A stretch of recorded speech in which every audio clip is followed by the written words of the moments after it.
বিসমিল্লাহির রহমানির রহিম। আসসালামু আলাইকুম রহমতুল্লাহ। সুপ্রিয় শিক্ষার্থীরা, আশা করি আল্লাহর অশেষ রহমতে অনেক ভালো আছেন। আমি মোহাম্মদ আতিকুল ইসলাম আরও একটি গুরুত্বপূর্ণ উপপাদ্য নিয়ে হাজির। তো আসেন, বলবেন যে স্যার সবগুলোই তো গুরুত্বপূর্ণ। অবশ্যই গুরুত্বপূর্ণ, কিন্তু তারপরও কিছু উপপাদ্য আমরা স্পেসিফিক মার্ক করে দিয়েছি যেগুলো আসবেই আসবে। তো বলেছি যে এ অধ্যায় করো তো 17, 20, 23 অ্যান্ড 26 মনোযোগ সহকারে করতে হবে, কারণ বেশিরভাগ পরীক্ষায় এই 4টা উপপাদ্য রয়েছে। তার মধ্যে আজকে 26 অনেক পরীক্ষায় আসে, আমরা অবশ্যই মনোযোগ দিয়ে দেখব। অনেক সহজ, যেটা আগে আমরা অনেক উপপাদ্য করে ফেলেছি, এখন অনেক সহজ। এখন আপনি যত বৃত্ত সংক্রান্ত উপপাদ্য পাবেন আপনাদেরকে সহজই মনে হবে। তা আসেন শুরু করা যাক। আজকের উপপাদ্য কি? আমাদেরকে বলল যে বৃত্তের বহিস্থ কোনো বিন্দু থেকে বৃত্তের দুটি স্পর্শক টানলে ওই বিন্দু থেকে স্পর্শ বিন্দুদের দূরত্ব সমান। তা আসেন আগে বৃত্ত। তা আগের মতো আমরা জানি যে কি বৃত্ত এঁকে ফেললাম। সেন্টার সার্কেল দিলাম, পয়েন্ট কেন্দ্র। এরপরে বলতেছে একটা নির্দিষ্ট বহিস্থ বিন্দু মানে বাহিরে। তো বাহিরে একটা বিন্দু দিলাম, নাম দিলাম যে কি, এটার নাম দিলাম ও, আর এটার নাম দিলাম পি, ওপি। বলে যে এখান থেকে নাকি ওই বৃত্তের দুটো স্পর্শক থাকলে বহিস্থ বিন্দু থেকে বৃত্তের উপর দুটো স্পর্শক, তাহলে একটা স্পর্শক আমরা এইভাবে আঁকতে পারি, এটার নাম দিলাম এ। আরেকটা স্পর্শক আমরা এইভাবে আঁকতে পারি, যেটার নাম দিলাম বি। ওকে, দুটি স্পর্শক শেষ, বৃত্ত শেষ, বহিস্থ কোনো বিন্দু শেষ। সার্কেল পেলাম, বহিস্থ বিন্দু পেলাম পি, দুটি স্পর্শক, একটার নাম এপি আর একটার নাম বিপি। ওকে, ডান।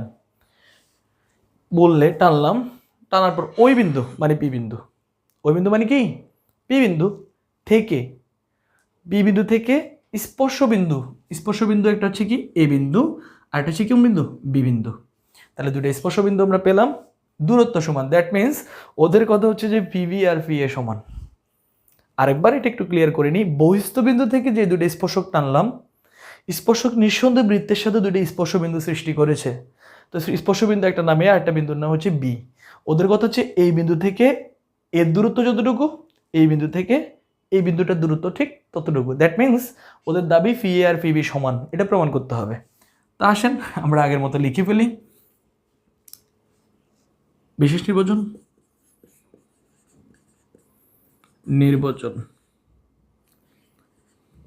ওকে, ও কেন্দ্র বিশিষ্ট বৃত্ত, ও কেন্দ্র বিশিষ্ট বৃত্তে। তাহলে ও কেন্দ্র বিশিষ্ট বৃত্তে বহিস্থ কোনো বিন্দু, আসেন বহিস্থ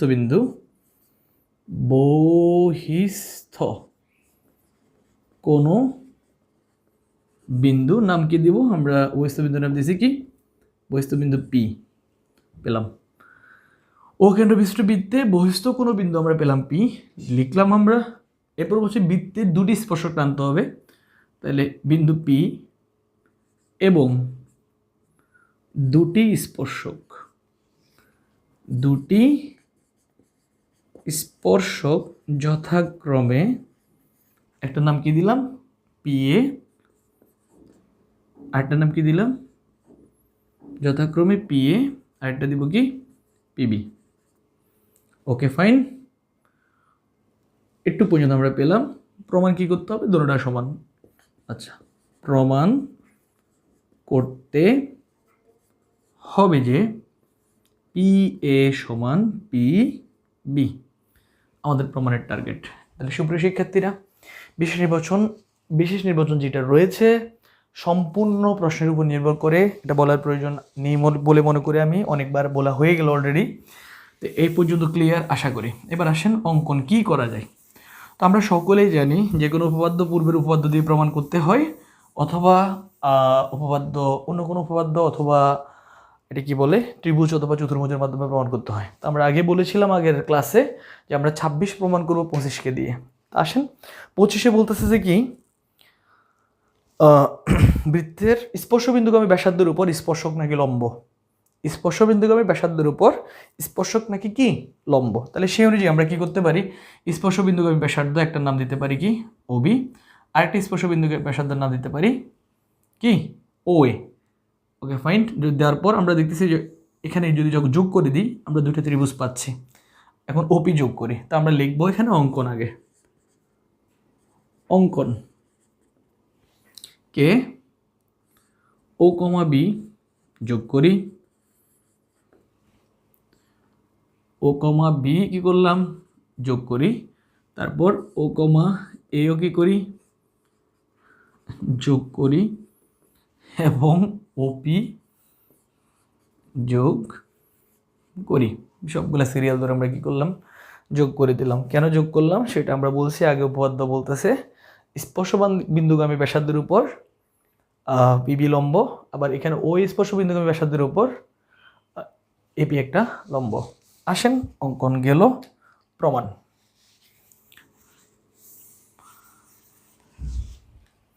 প্রমাণ শুরু করা যাক। এখন আসেন আমরা এখানে দুইটা ত্রিভুজ দেখতে পাচ্ছি। কোন দুইটা ত্রিভুজ? ত্রিভুজ একটা নাম পাচ্ছি যে কি পি এ ও, এবং আরেকটা ত্রিভুজের নাম পাচ্ছি পিবিও। এর মধ্যে এই দুইটা ত্রিভুজের মধ্যে আমরা যদি দেখি ওবি সমান ও এ, কেন? একই বৃত্তের ব্যাসার্ধ, এগুলো অনেক পুরাতন আপনাদের জন্য। একই বৃত্তের কি ব্যাসার্ধ, আর একই বৃত্তের ব্যাসার্ধ যতগুলো আছে সবগুলাই সমান। এরপরে আমরা যদি বলি এই দুটো ব্যাসার্ধ সমান, এবং আমরা ওপি সমান ওপি, কারণ দুটো ত্রিভুজের ক্ষেত্রে ও সাধারণ বাহু, সাধারণ কি বাহু, এবং আমরা বলতে পারি যে কি ও বি পি কোণ সমান ও এ পি কোণ। যদি কেউ যদি বলে দুইটা কোণ কেন, আমরা লিখতে পারি দুইটা কোণ সমকোণ বলে। স্যার কেন সমকোণ?